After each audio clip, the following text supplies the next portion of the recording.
Today's episode of the Gone Fission Nuclear Report is brought to you by Fluor. We're building a better world. Welcome to the Gone Fission Nuclear Report, your one-stop source for all the latest news from the Department of Energy's Environmental Management Program. Now, here's your host, Michael Butler. Hello, and welcome to the Gone Fission Nuclear Report. Today is Monday, November 6, 2023. We're covering all the news from the Department of Energy's Environmental Management Program across the country. We thank our friends at Fluor for being presenting sponsor for today's episode. For more than 50 years, the U.S. Department of Energy and its predecessor federal agencies produced materials to manufacture nuclear weapons. To accommodate these activities, more than 20,000 facilities were built throughout the country. A large contractor workforce was established, and communities were transformed. On September 27, 1991, President George H.W. Bush announced the first unilateral nuclear weapons reduction agreement that signaled the end of the Cold War and dramatically reduced the need for further nuclear weapons production. The Department of Energy was committed to alleviating the negative impact of its changing mission on its contractor workforce, which had been instrumental in accomplishing DOE's nuclear weapons mission. DOE also helped affected communities by providing community transition grants. Through Section 3161, Act of 1993, DOE initiated a community transition program to minimize the social and economic impacts of workforce restructuring on communities near DOE facilities. The program encouraged affected communities to chart their own future by establishing a community reuse organization, or CRO, that was recognized by DOE to receive grants for programs to alleviate the impacts of workforce restructuring.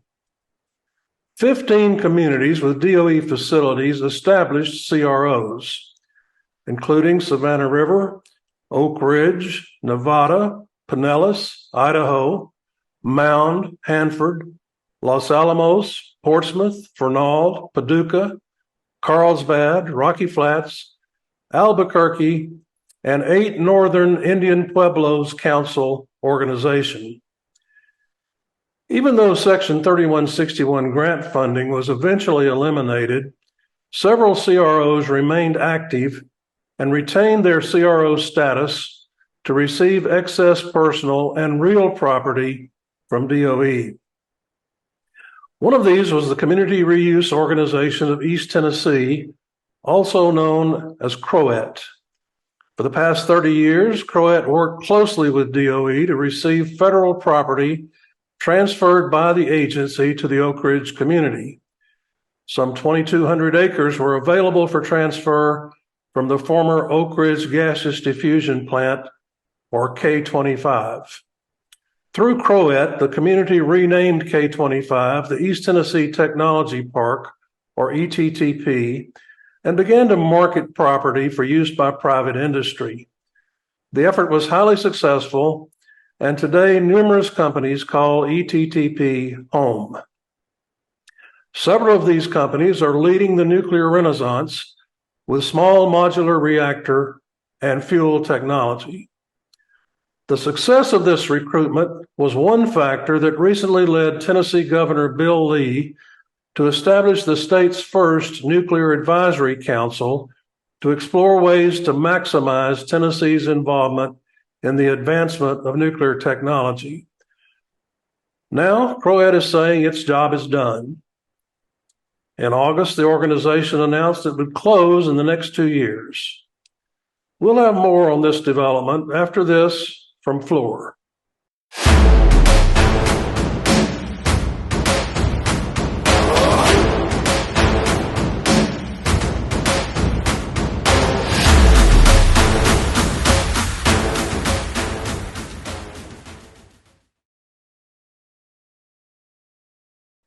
CROET's announcement that it was closing took many by surprise, including this podcast.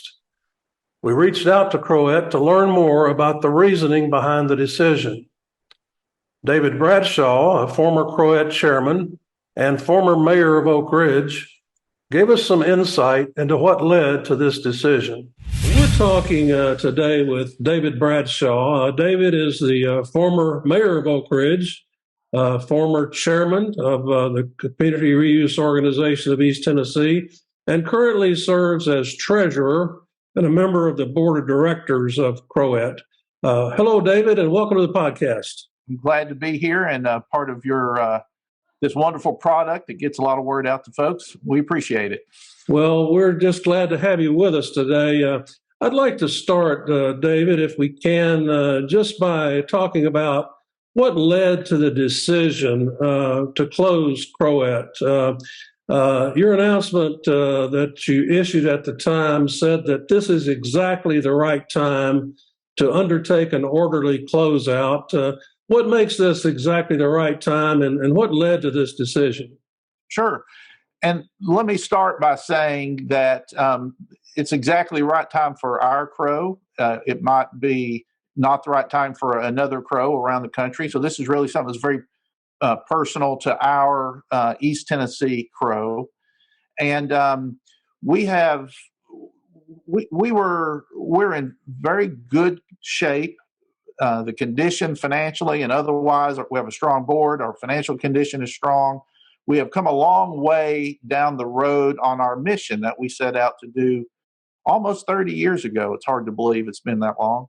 And we really had a decision to make is, can we use the resources we have to push very hard to get what we want to accomplish done and go quietly into the night, having accomplished that, really as a celebration as opposed to a struggle. And the board talked about that and decided, yeah, that's what we want to do. We want to use our assets, our resources to make a concerted effort over the next couple of years to complete the projects that we think are important to the East Tennessee Technology Park, and to celebrate those and to conclude our work. And that's why this is the right time for us. We are not in the business of sustaining ourselves just to be around. We don't think that's important. We think our mission was specific. We've done a good job. We're almost there, and we really just want to finish that and celebrate that. Well, you've established a 2-year window for the closure. Why do you need 2 years? What are you going to be doing in that period of time leading up to the permanent shutdown? That's our best estimate right now for us to be able to complete these projects that we want to complete. For example, let me just give you one example. We want to make sure that the site that we are responsible for, as much as we can, is landscaped properly. We want people to know when they arrive at East Tennessee Technology Park that they are at a world-class, first-rate industrial park and business center that looks right, that looks good, that's well landscaped.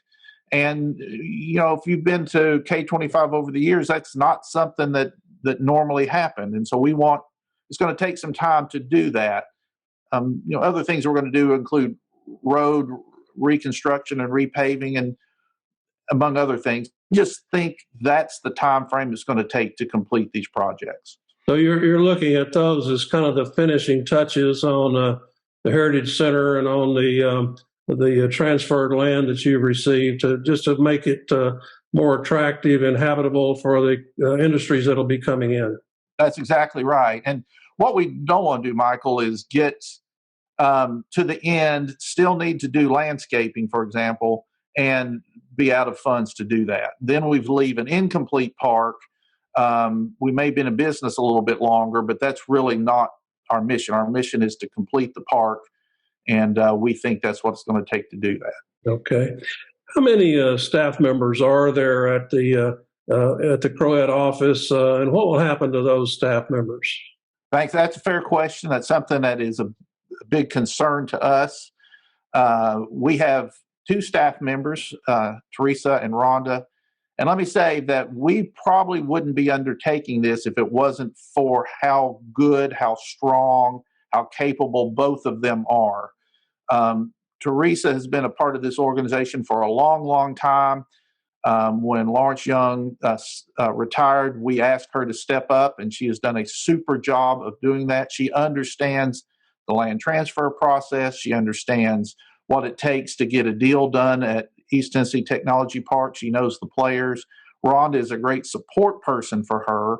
And so we don't want our community to lose that skill set. We think that it's very important for us as a board, both professionally and personally, to help them transition potentially to one of the entities that will be stepping up in this process. I'm sure we'll talk about that in a few minutes.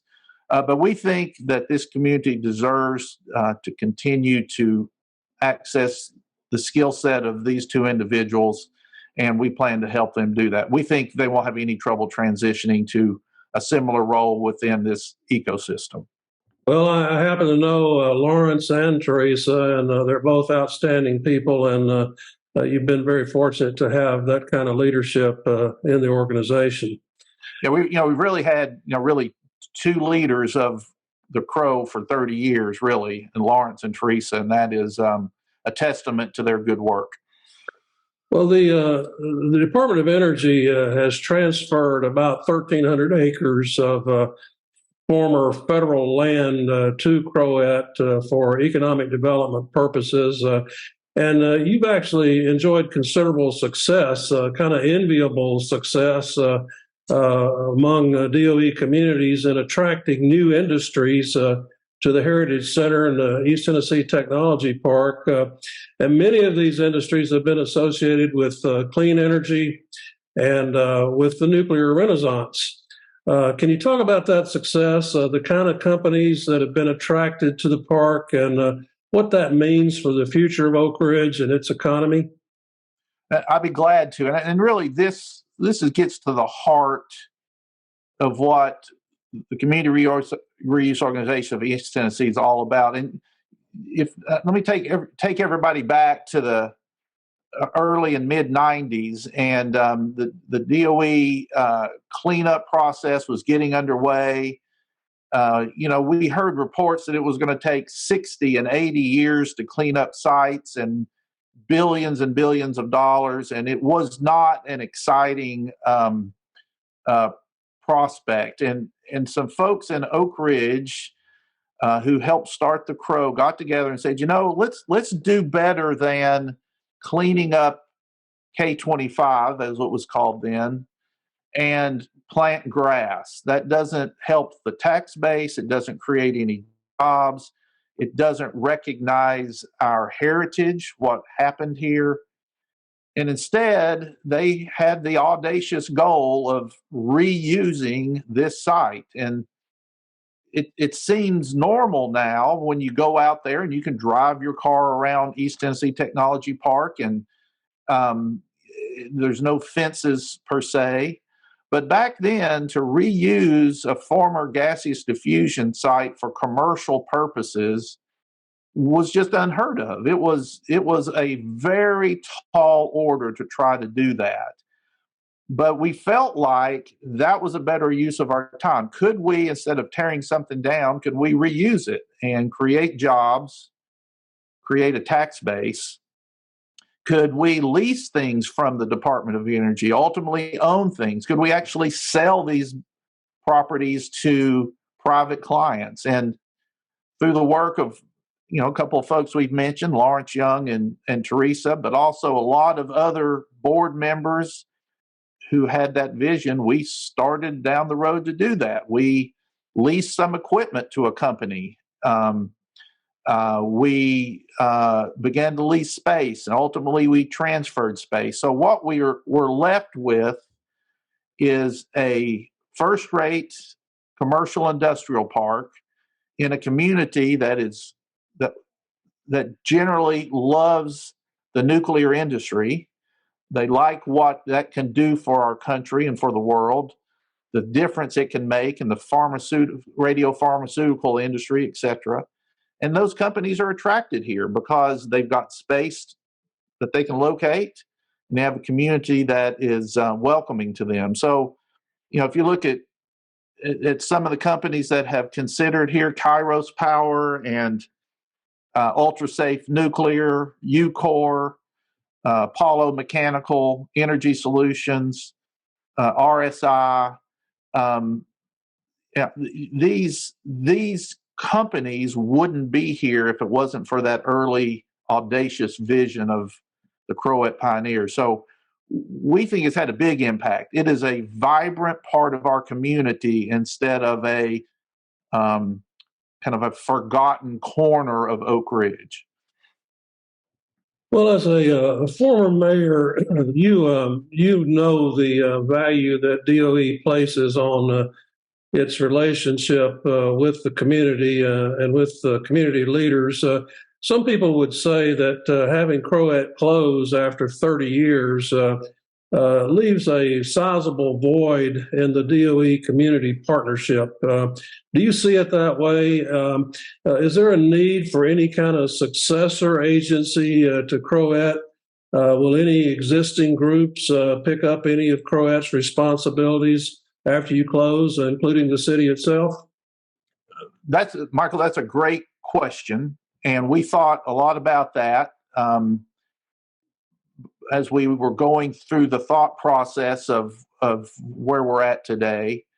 And in fact, it turned out that was one of the things that drove us to make the decision we did. And let me explain. We feel like over the last 30 years, and in particular over the last 10 or so, we have nurtured relationships with existing organizations that you would see in any city, an industrial development board, or the city of Oak Ridge, or the Roane County government, etc. And these, or the Tennessee Department of Environment and Conservation, Greenways Oak Ridge, it goes on and on. These organizations are now able to do a lot of what only the CROET did originally in Oak Ridge. For example, Horizon Center, which is just east of Heritage Center, is we have basically turned over operation of that park to the Industrial Development Board. They have the property, they can put deals together.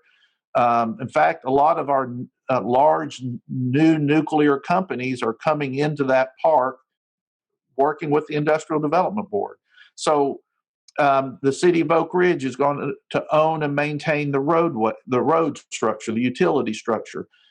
If you think about it, the Community Reuse Organization early on basically rebuilt the utility infrastructure at K25. It was built during the Manhattan Project. It was built in a hurry. It was well built, but it was all over the place. And for the city to be able to take over water and wastewater and electrical, it had to be in better condition. It had to be mapped. We had to know where things went. And it was a huge undertaking for CROET to do that along with its partners, but we did. And now the city is maintaining and can continue to maintain a lot of the normal infrastructure out there. So we don't think there really needs to be a successor per se to the CRO, because the institutions are already in place that can do what we've done. And we think that's important. You don't want to give up your CRO if there's nobody that can do what you've done. And we think that's happening in Oak Ridge. A few years ago, you left, CROET left the formal DOE CRO program and became an independent entity, one that was not subject to the DOE rules. How's that change worked out? Did it help you in furthering your mission? Were there any downsides to that looking back? Well, that was a long time ago. That was about right at the turn of the century, around 2001. So that was about 20 years ago. And it was the reason we made that change really was for after transfers had been done. We followed the DOE rules and processes all and we still do today, all the way through our interaction with the Department of Energy. And let me say, the Department of Energy has been a great partner for us. We think we've been a great partner for them. I think without that partnership, we would not have K25 where it is today. But after a transfer occurs, we needed to be able to act very much independently in our negotiations with companies who were going to locate here.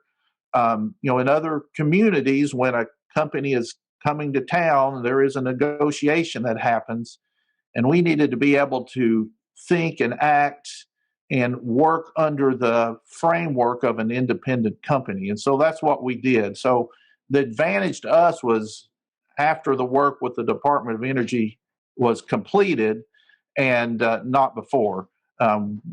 We clearly followed their guidelines all the way through until that point. What does the closing of CROET say about the need for CROs at other DOE sites?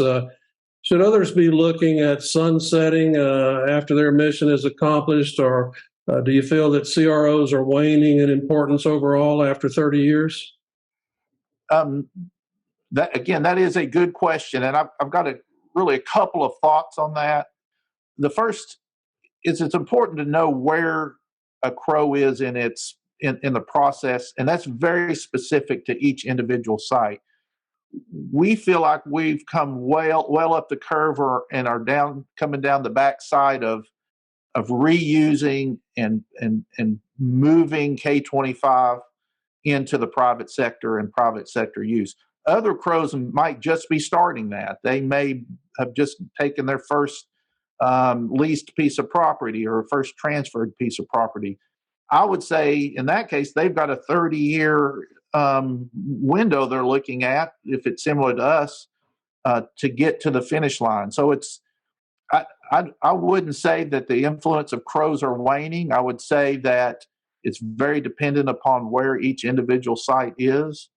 I think personally, CROs need to stick to their mission and stick to their game plan and try to get it to the finish line, or you could stretch something out forever and not have a lot to show for it. So we feel strongly of putting a plan in place, working the plan, and getting the plan completed. Some CROs may have a long time to go on that, and I think they'll do just fine. Let me ask you to address a rumor that was circulating about the time of your announcement. The rumor was that the closure was connected in part to what was considered lukewarm support by CROET for the proposed new regional airport. Was this a factor? Does CROET support the airport? CROET is fully behind the airport project. In fact, we wrote the initial letter to the Knoxville Metropolitan Airport Authority requesting a study to put an airport at that site. So that's just a rumor that did not influence our decision. In fact, the fact that an airport is on our site is just another example of the project, from our perspective, getting close to the finish line. If we can have the businesses I talked about, the private sector businesses in place, a functioning, successful airport, the Community Reuse Organization of East Tennessee can consider it a job well done. We think as a part of the closure, we'll be supporting the next steps of the airport. There'll be a lot of interaction from a utility and roadway perspective, and we intend to be fully supportive of that. So I can say unequivocally it did not have an influence on our decision other than a positive influence, in that that's a good thing. We want to have an airport and we want to support it. And that's evidence of us getting close to the finish line from our perspective. Well, finally, David, let me ask you this. If someone asked you to summarize the impact that CROET has had on the Oak Ridge community over the past 30 years, how would you characterize that impact?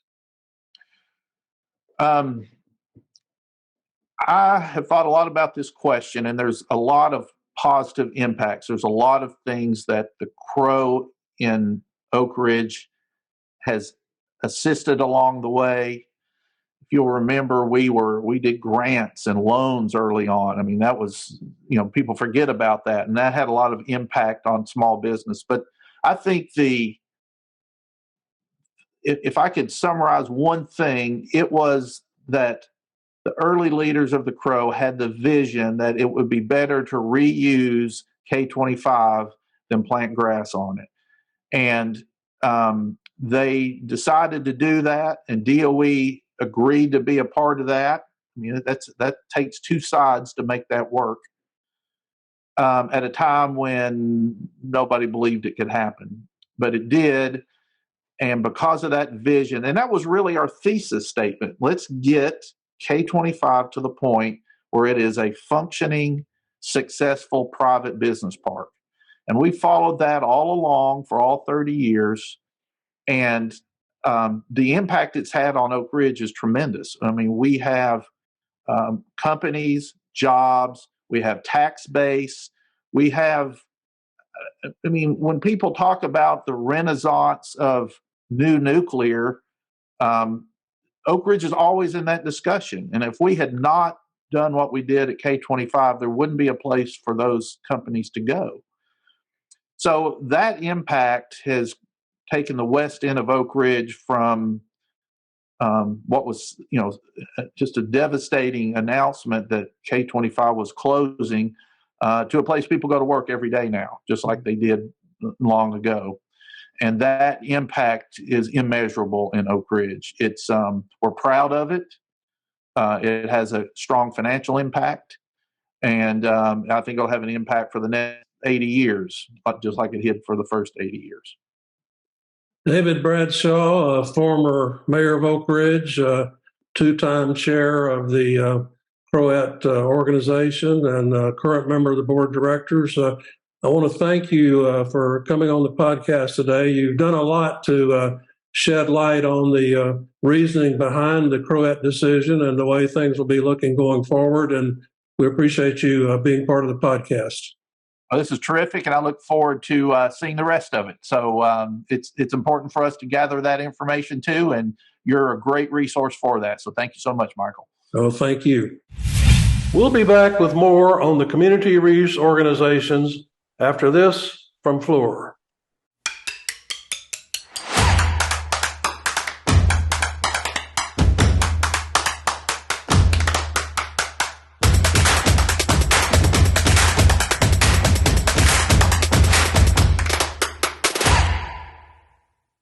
After we talked with David Bradshaw about the reasoning behind the decision to close the Community Reuse Organization of East Tennessee, we reached out to an authority on DOE's relationships with its host communities. Seth Kirschenberg is Executive Director of the Energy Communities Alliance in Washington, D.C., and he had some thoughts about the continued role and importance of CROs in the DOE complex. Well, we're talking now with Seth Kirschenberg. Seth is Executive Director of the Energy Communities Alliance in Washington, D.C., and his group works very closely with the communities at DOE sites around the country. Welcome, Seth. Hey, Mike. How are you doing today? Doing very well. We're just glad to have you on the podcast. We've been talking about the closure of the Community Reuse Organization of East Tennessee. That, for some people, seemed like a rather sudden announcement and maybe took some people by surprise. I'm wondering what your reaction was when you heard that CROET was planning to close. Personally, I was a little surprised as well because CROET's done such a good job over the years. But then when I spoke to different people in the community, you can hear how, CROET both, evolved and then made certain decisions, and their leadership made certain decisions.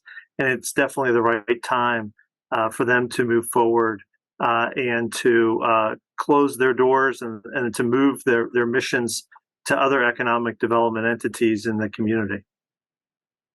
Well, I wonder what you think this says for the other CROs that are operating around the country. Do the other CROs still have important missions? Are they still needed? Why would some CROs like CROET close, and are others continuing to thrive? So last week I was in Los Alamos with the Savannah River CRO, and I also met with the Los Alamos CRO, who's called the RDC.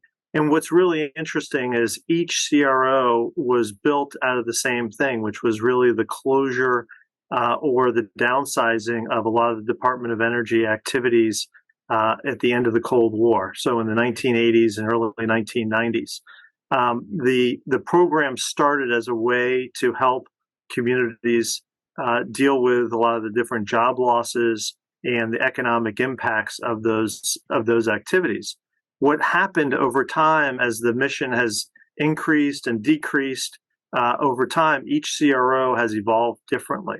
And when I look at, for example, the SRS CRO and the unbelievable work that they do in workforce training in the particular in their community, and they're really a model for how they work with both the Department of Energy, and that includes NNSA, and the technical colleges, the universities, and others on workforce development. You see how they evolved from looking at how do I take and redevelop potential parts of the site or equipment from the site and other types of things, and turned it into something that is critical right now for the mission of the site and the training of the workforce. The same's true across the complex. I look at TriDeck, and that's at the Hanford site. And at the Hanford site, you saw them evolve and deal with downsizing. They've dealt with and worked with real property development that's turned into economic development activities in the area.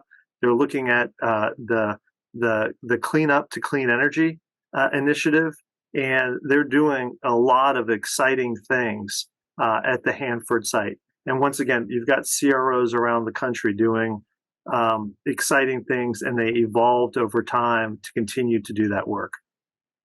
So I take it as somebody who keeps their finger on the pulse of what's happening in DOE communities around the country, that you feel like CROs in general are alive and well, and despite the closing at CROET, that others are still doing important work to help the communities and the sites where they're located. Yeah, agreed, 100%. And CROET, it's funny when you talk about it closing. The reality is it's had a successful mission, and it's also taking the assets that it has, and they're being kept and they're being developed within the community. So I look at CROET, and they're going to have a positive impact on the community going forward, because what they've done related to both the cleanup of the site and the reuse of the particular facilities, those facilities and those lands are still going to be reused by the community. Mm-hmm. Seth, how do CROs help the Department of Energy? I gave the SRS CRO workforce. It's critical for workforce training that you have these organizations like the SRS CRO that coordinates these things across 2 different states, across multiple counties, brings them together, and then also works with and is the liaison with the community colleges, the technical colleges, and the 4-year universities to make sure that they're all working towards looking at what is the workforce needs of the Department of Energy and facilitating and assisting with the training and the communicating. The other things that the CRO does a lot of times is they help bring the community together to focus on the particular site. So, you may have different cities and counties that are close to the site that are focused on the workforce and other things, but many of these CROs have a broader regional aspect and impact, and it brings people together to talk about those particular issues, to focus on them. And by people, I mean community leaders, elected officials, and others who are parts of some of their boards. Other CROs, and I look at and I think of the Rocky Flats CRO, it really is a long-term stewardship. So Rocky Flats cleanup was completed years ago, but there's an ongoing mission that focuses on making sure that the cleanup and the remedy is still is in place and is working. And it's that type of organization that does that. So once again, each CRO has evolved differently. Well, let's talk about how the CROs help local communities. And once again, using the SRS example, which is a little bit unusual in that it does cover 2 states. I'm familiar with it, and you have a 22-member board of directors down there that's got represents a cross-section of the community, elected officials and business leaders. One of the things that the SRS CRO is rather proud of is the fact that they serve as a unified voice, bringing all of those diverse elements together to speak as one voice when they go to Washington, for example, where you are, to talk to their delegation. That they're bringing a single message, and I would think that would be very important for a community to be able to do to get what they need from DOE and from Congress. Yeah, no, agreed. I think that's critical, and once again, the CROs by getting all of those different parties to focus and think about the site and the needs of the site, especially going forward and in the future, not just looking at the past, really helps with those types of activities. In addition, when I think of Portsmouth and Paducah, we're really talking about potential reuse of the site, and those CROs play a critical role in helping the communities think and focus on the future use of the sites, the potential missions of the site. There was a great article the other day about Portsmouth and the potential nuclear fuel development activities that are going on, and the CRO plays a critical role in that particular activity. Talk to us for a minute about how important community support is in general at DOE sites. You do have some sites that have gone through closure. You've got others that have enduring missions, and others are going to be involved in cleanup for decades, another 50 or 60 years in the case of Hanford. How important is community support overall to the site and to getting the work done that needs to be done there? Yeah, I mean, I think there's a real partnership between the department and the community. And so you've got the workforce lives in the community. The people who work at the site are intertwined with the community, and the community support becomes critical because it's important for the state, it's important for the Senate, congressional delegations, and others to hear from the local community and to hear what their issues are and the focus is for that particular site, whether it's a cleanup mission, whether it's an NSA mission, Office of Science, nuclear energy mission, those other types of things.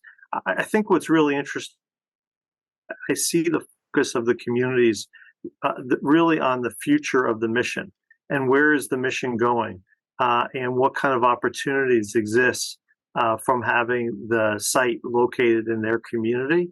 And there's just an excitement when you go around the different sites about the opportunities that exist, whether it's a cleanup site with a potential reuse or whether it's an ongoing mission and the important work that's going on at those particular sites. You hear that from the local community, and especially from the local elected officials. How would you characterize the relationship between EM, for example, and the DOE communities? Is it a strong, positive relationship? So we used to do a rating. We used to score each individual office when you break it down. We always joke around that DOE is a lot of excellent silos that exist. EM has typically gotten an A+. They were really the model for working with the local communities, working with the states, tribes, and others. I go next to the Nuclear Energy Office, who also gets an A to an A+ as we move forward. And then the different offices from there receive different grades. The one office that we're always working on is NNSA. And at some local sites, they work great, and others, there's some issues. We're always trying to get the headquarters folks to focus. We just had a great meeting with NNSA where they actually had the technical people working on the projects getting together, for example, with Los Alamos and the Savannah River community, and having the leadership and the technical people participate was just fantastic, because there's that give and take. There's the talk about how do we move forward? How do the communities help the mission? How does the mission help the communities? And NSA is really improving in that particular area. So I would take it that overall you would probably conclude that DOE is a good listener and is responsive to the concerns that the communities raise.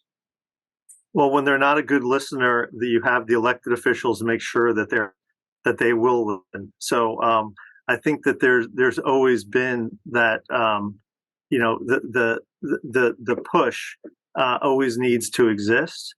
But what we have right now, especially in the EM leadership, is really where there's that important synergy between what the local community is trying to accomplish and what EM is trying to accomplish, and that goes a long way.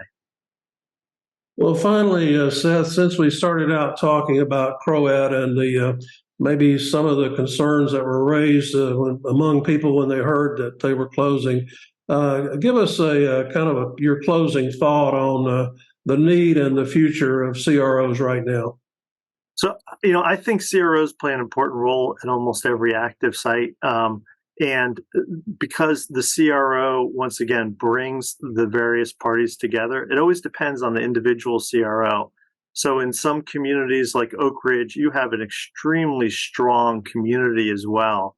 So even without that CRO, I mean, they meet on a monthly basis to talk about the site in East Tennessee. You've got strong economic development entities in the city and the two counties where the Oak Ridge site is located. And I think a lot of those types of things will make sure that the Oak Ridge mission is successful going forward. I can't say enough about the sites like SRS, SRS CRO, and TRIDEC, and the work that they do and how they bring all the different parties together to focus.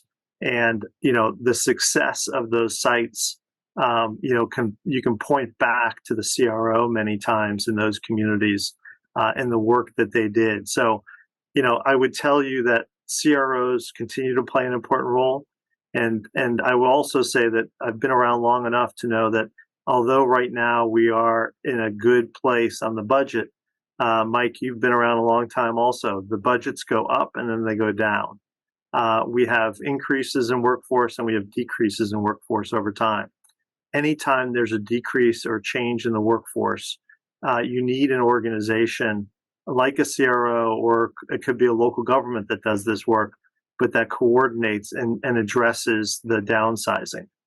Once again, I also think where you've got CROs working on workforce and a growing mission, that's a critical thing. Bringing together all the different technical colleges, community colleges, four-year universities to talk about and think about the workforce that's needed at the Department of Energy site, that's critical. And the CROs that play that role as well, my hats are off to them.